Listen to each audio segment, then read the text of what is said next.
जो सरकार कहती है कि आबोआ सरकार है, यानी हम लोगों की सरकार, और सरकार स्थानीयता पर बहुत बल देती है। कहने के लिए बार बार इस बात को कहती है कि वे स्थानीय को रोजगार में अवसर मिलना चाहिए। उसके लिए भी आप सब लोगों ने देखा कि सरकार ने 75% निजी संस्थानों में भी यहाँ के लोगों को काम मिलेगा, 75% लोगों को काम मिलेगा। फिर आप सब लोगों ने देखा होगा कि जब हेमंत सोरेन की सरकार बनी शुरुआत, तो यहाँ तक उन्होंने कहा कि 25 करोड़ रुपया तक की जो ठेका पट्टा यहाँ के स्थानीय नौजवानों को, आदिवासियों को मिलेगा, लेकिन मिला कुछ भी नहीं। और जहां उनको देनी चाहिए, जहां सरकार के पास अवसर है, लेकिन वहां देती नहीं है, बल्कि वहां पर इस प्रकार से कायदे कानून बनाती है ताकि वो यहाँ के वो जो गरीब बेरोजगार नौजवान है उसमें पार्टिसिपेट ही नहीं कर सके, भाग ही नहीं ले सके। आप सब लोगों के संज्ञान में आ गया होगा, क्योंकि अभी अभी हाईकोर्ट ने बालूघाट की नीलामी पर रोक लगाई।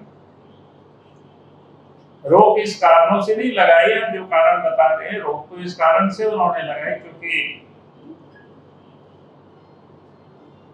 ऐसा कानून यहाँ लागू नहीं हुआ है और ग्राम सभा को ही बालूघाट या शराब जैसे या हाट बाजार मेला से जो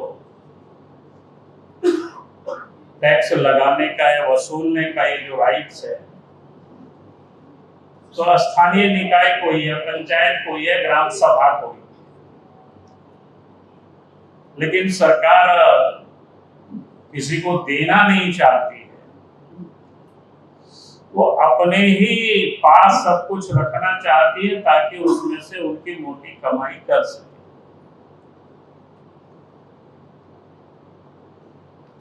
तो मैं कह रहा था कि भाई किस प्रकार से उन्होंने, यानी ये जो नीतियां जो बनाती है झारखंड सरकार,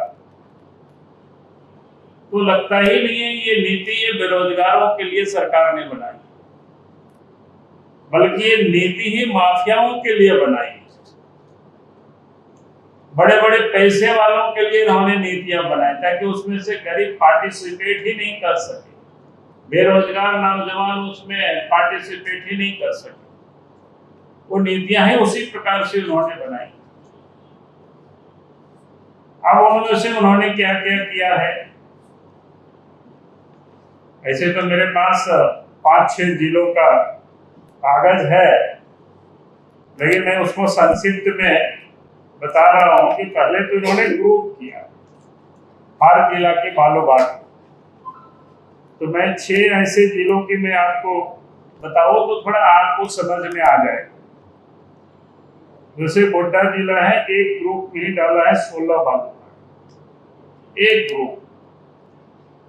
उसी प्रकार से जामताड़ा जिला है, ए ग्रुप में 15 है और बी ग्रुप में 5 बालूघाट। उसी प्रकार से दुमका है, तो ग्रुप ए में 14 बालूघाट है, ग्रुप बी में 12 बालूघाट है, ग्रुप सी में 5 बालूघाट में 3 है, ग्रुप बी में 2 है, ग्रुप सी में 3 है, ग्रुप डी में 6 है, ग्रुप ई में 2 है। सरायकेला खरसावां में ग्रुप ए में 4 है, ग्रुप बी में 7 है। पूर्वी सिंहभूम में ग्रुप ए में 3 है और ग्रुप बी में 2 है। मैंने कहा कि 6 जिला आपको ऐसे बता रहा हूं, पूरे राज्य के इसी प्रकार से राज्य का भी होगा उसी प्रकार से। अब इसमें इन्होंने क्या क्या खेल किया है, ये खेल को हमें समझना पड़ेगा अच्छी तरह से। और इस खेल को समझने के लिए उन्होंने शर्तें ऐसी लगाई है कि वही व्यक्ति इसमें से टेंडर डाल सकता है, यानी उस नीलामी में पार्टिसिपेट कर सकता है जिसके पास सालाना 15 करोड़ रुपया का टर्नओवर। आप बताओ कि भाई कौन झारखंड के गांव के बेरोजगार नौजवानों के पास इतना टर्नओवर होगा।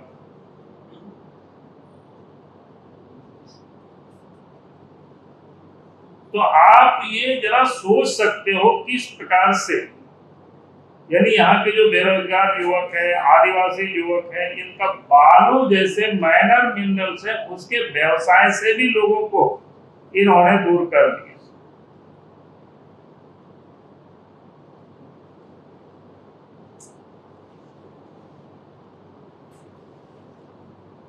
तो आप जरा इसको आप सोचेंगे भाई किस प्रकार से, और ये मैं कह रहा हूं ठीक इसी प्रकार से आप सबको ध्यान में होगा जब सरकार बनने के बाद शराब के बारे में उन्होंने नीति बनाई 1.0 में। उसमें से था कि 25 लाख रुपया तक क्या बोलते हैं नॉन रिफंडेबल आवेदन शुल्क लगाया गया था।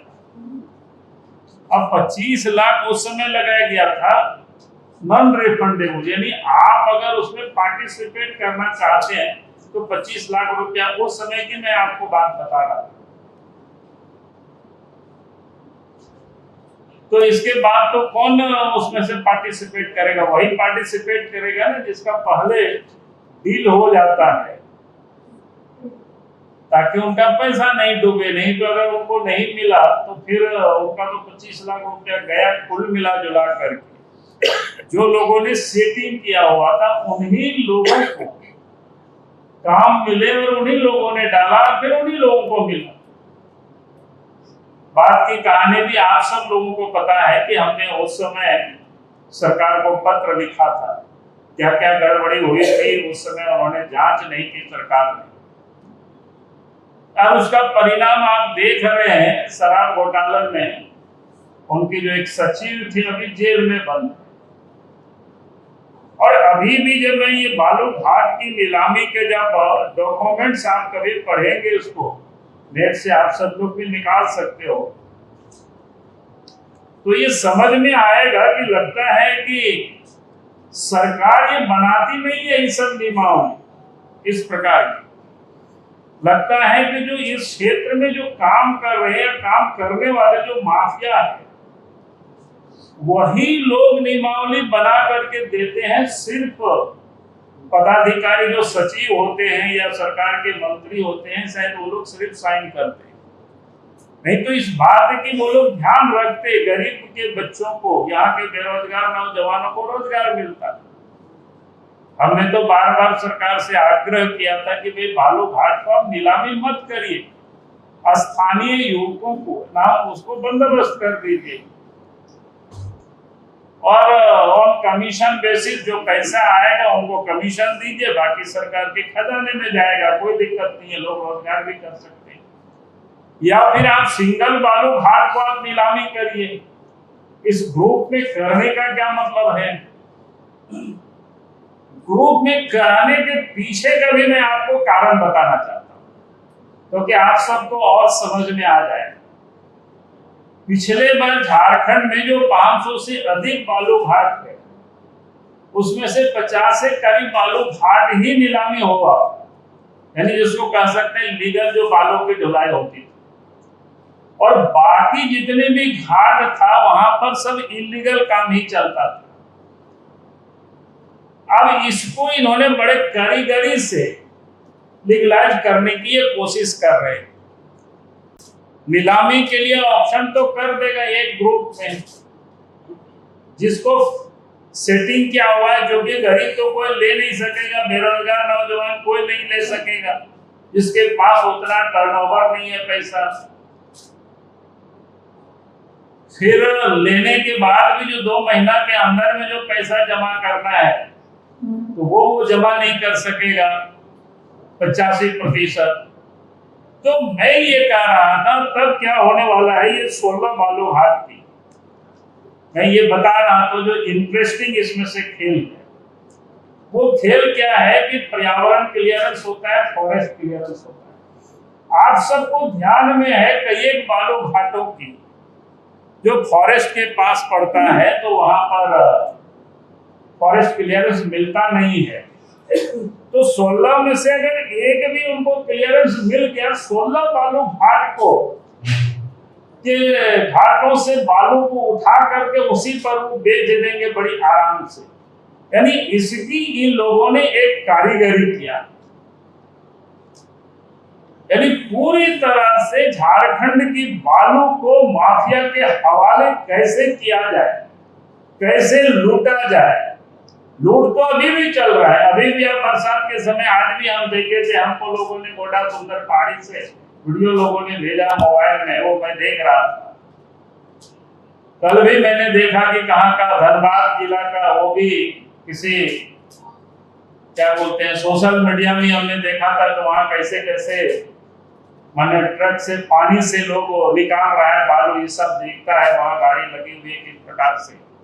तो इलीगल काम तो अभी भी चल रहा है, लेकिन उसको अभी जो थोड़ा सा दिक्कतें होती है इधर उधर, तो दिक्कतें नहीं होगी क्योंकि लिया तो रहेगा 16, लेकिन उनको चूंकि पता है उनको कि इन घाटों का हमें मिलने वाला नहीं है क्लियरेंस, फॉरेस्ट की ना इन्वायरमेंट क्लियरेंस। लेकिन तब भी हम क्योंकि उस ग्रुप में 16 है, 16 में से एक दो उन्होंने लिया है, तो पूरा जो 16 के 16 नदी की बालू को लेकर के वो बेच देंगे और एक प्रकार से माफियाओं के लिए वो लीगलाइज हो जाए।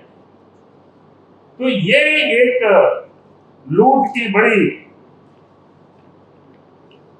साजिश है।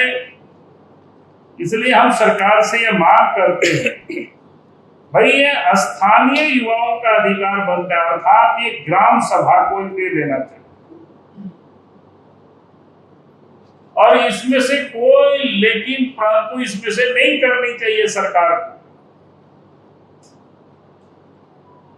ऐसे ही ये पंचायतों का अधिकार होता है, ग्राम सभा का ही अधिकार है बालू घाट पर। इस पर जो नीलामी और माफिया के हाथों सौंपना, सरकार उसको छोड़ दे।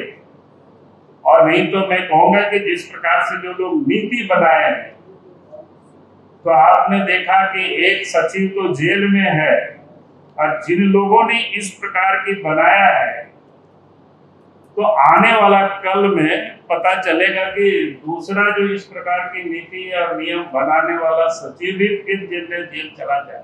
मैं सरकार को ये सतर्क कर दे रहा हूं और अफसरों को।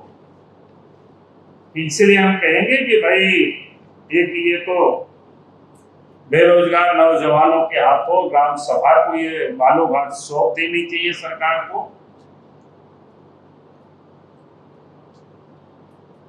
और विषय आज ये महत्वपूर्ण विषय है, ताकि झारखंड सरकार बार बार कहती है कि आबोहन सरकार, गरीबों की सरकार, आदिवासियों की सरकार, स्थानीय युवकों को रोजगार के लिए कभी कहते हैं 25 करोड़ रुपया तक का ठेका पट्टा मिलेगा, कभी कहते हैं 75% स्थानीय उद्योग धंधों में स्थानीय युवकों को रोजगार मिलेगा। लेकिन जहां सरकार को देना होता है तो वहां साफ साफ दिखता है कि स्थानीय वहां गायब हो जाते हैं, बेरोजगार युवक गायब हो जाते हैं, आदिवासी वहां गायब हो जाते हैं।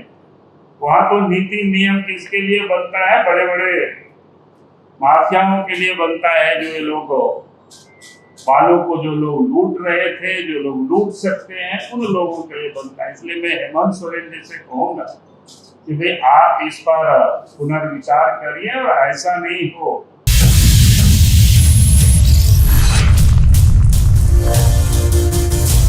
खबर मंच लाइव, सबकी बात सबके साथ।